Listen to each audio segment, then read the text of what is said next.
Hi, friend. A little housekeeping before we get to the podcast today. I will be transitioning from weekly episodes to bi-weekly episodes. So instead of hearing from me every week, I will be releasing new episodes twice a month. This is important for me for so many reasons, and I know you'll understand. Work, life, building a startup, doing the podcast, parenting, all of it needs time and energy, and I want to be sure to do that well. So thank you so much for listening to the podcast. I really do appreciate you. And now let's get to this episode of the podcast. Hi, friend. Welcome back to the Driven Introvert podcast. If you're new, this is another episode in the decision-making series, and we're walking through the book, The Next Right Thing by Emily Freeman. We're currently in chapter 5 of this book, and it's titled Look for Arrows. And I want to start with a quote in this chapter. Emily starts with a quote, and I want to read this quote because I think it's very crucial. Quote, "Sometimes the circumstances at hand force us to be braver than we actually are. And so we knock on doors and ask for assistance. Sometimes not having any idea where we're going works out better than we could have possibly imagined." And this is a quote by Anne Patchett from the book, What Now?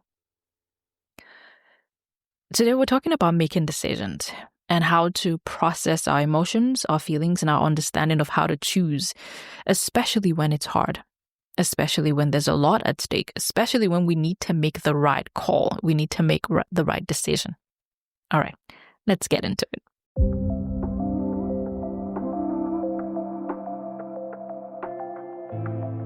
You're listening to the Driven Introvert podcast, the place to be for dreamers, doers, and entrepreneurs who are ready to birth the dreams, callings, and ideas the Lord has placed in their hearts.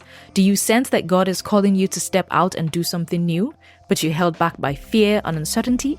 Do you struggle with believing that you can do great things because of your quiet, reserved, and introverted nature? Welcome here. I'm Remy Roy, your host and founder of shepact.com. I'm an author, an entrepreneur, a creative, and a committed trier. I'm here to help you get unstuck and make progress on your God idea. Let's go. Emily starts this chapter by talking about the importance of practice. And this is something I've talked about on this podcast before. If you go to the very, second episode on the podcast where I spoke with Coach Anna McCoy, we talked about the importance of practice. When you want to get good at something, how do you do that? You practice. You try it, you fail, you figure out what works and what doesn't, and then you do it again. That's the same principle, no matter your industry, no matter your age, no matter what you're trying to do. You get better by practice. So, I love that Emily asked this question in the book. Why then do we think that when it comes to making decisions, we should just know what to do, like out of the blue? You're just supposed to know the right thing to do. Just like everything else, you make better decisions by making decisions, not by thinking about making decisions. That's where the practice comes in. You don't make decisions only by thinking about them. You don't make decisions by skirting around the issue and never deciding. You make better decisions by making them. Over time, you get better at understanding the circumstances around a decision. You learn how to think about it, how to reframe it, how to weigh options, and then how to choose a direction. The more you do it, the better you get.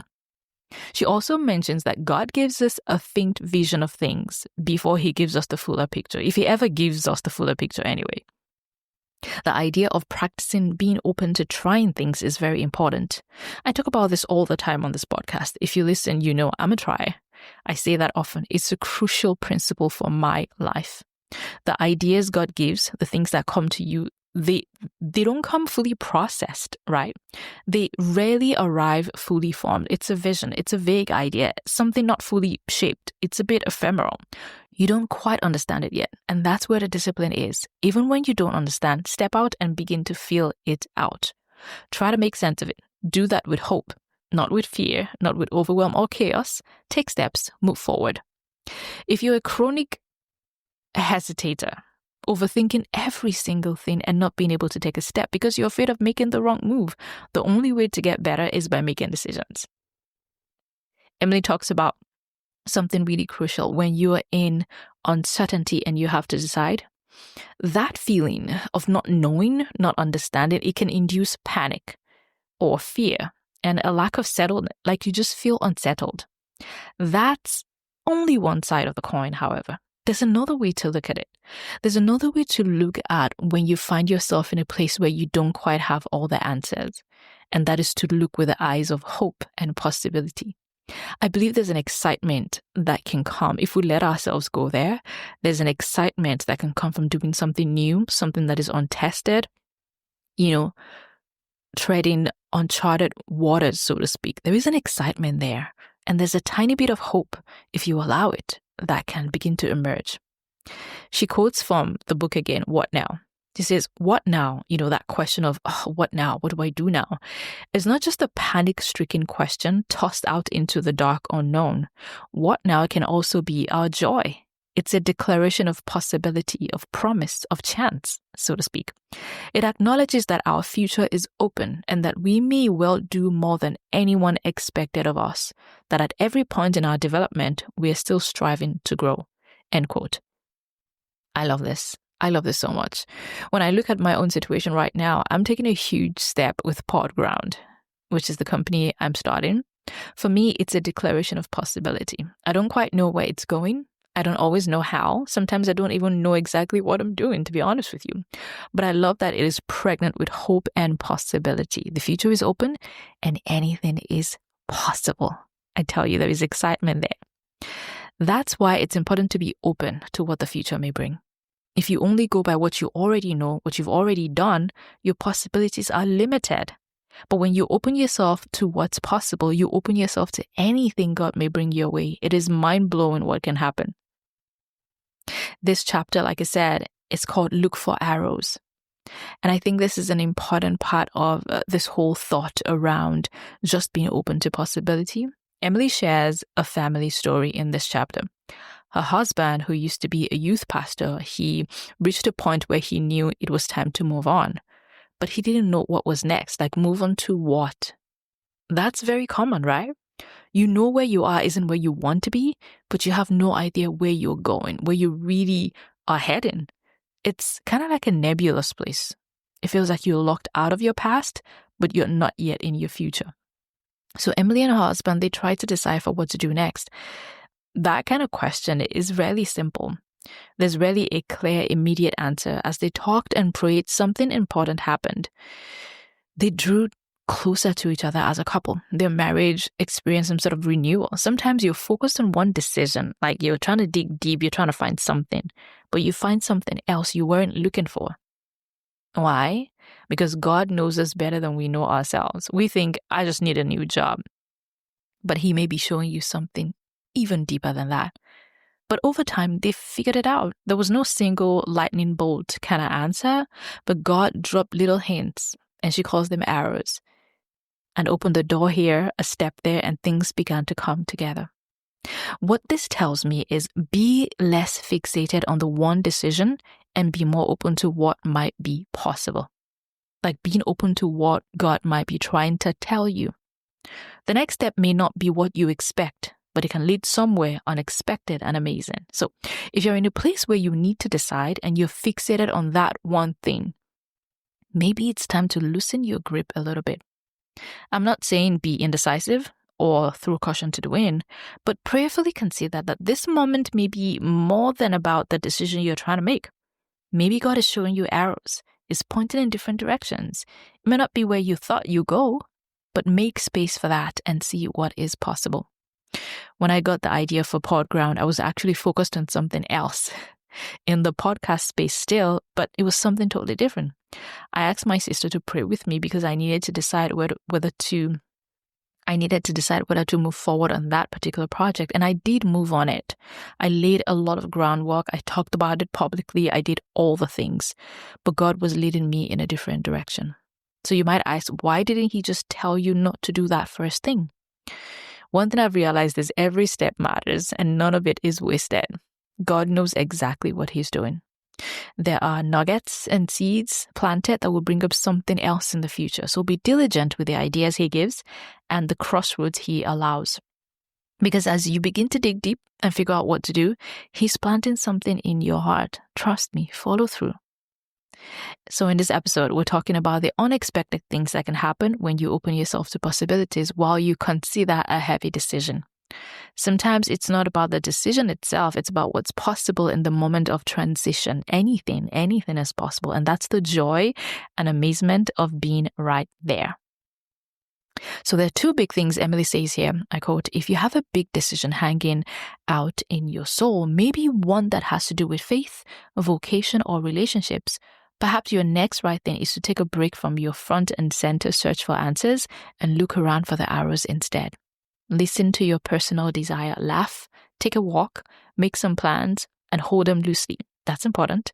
Take notes along the way. And when you start to worry, because the temptation will come, don't do it behind a closed door. Let someone in to sit with you without pushing them away. End quote. I think it's important really to slow down. That idea of slowing down when you have to make a big decision, it's very crucial. Make space even for questions that don't have answers yet. A lot of times we just want the answers. We just want the answers right now. I need to know what to do right now. But a lot is possible if we just let ourselves breathe. So I want to encourage you. Whatever is on your heart that you're frantically trying to solve, hold it loosely. I like the idea of making plans, but holding them loosely. And I think that's where practice comes in. If you are constantly just waiting and never make any plans, you're not practicing making decisions. Make a plan. Make a plan, begin to move on that plan, but hold it loosely in case there might be something totally different that God wants to sort of bring your way. But don't be frantic. Trust God to lead you through the process and to open your eyes to what you need to see, things you may be missing that could change everything. All right, Emily ends her chapters with a practice. And this chapter, the practice is called Move On with Your Day as Normal.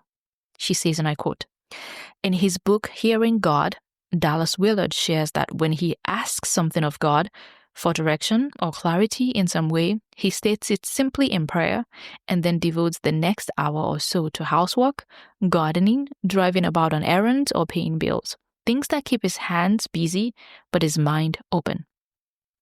Today's practice is to share with your friend Jesus directly the question you've been carrying and then move on with your day as normal. It could help to remember these words, also from Dallas Willard. I've learned not to worry about whether or not this is going to work. I know it does not have to work, but I am sure that it will work if God has something He really wants me to know or do. This is ultimately because I am sure of how great and good He is. Isn't that beautiful? Like, it doesn't have to work exactly the way you think it should, but it will be great because God's in the details. I love that. So she ends the practice with this.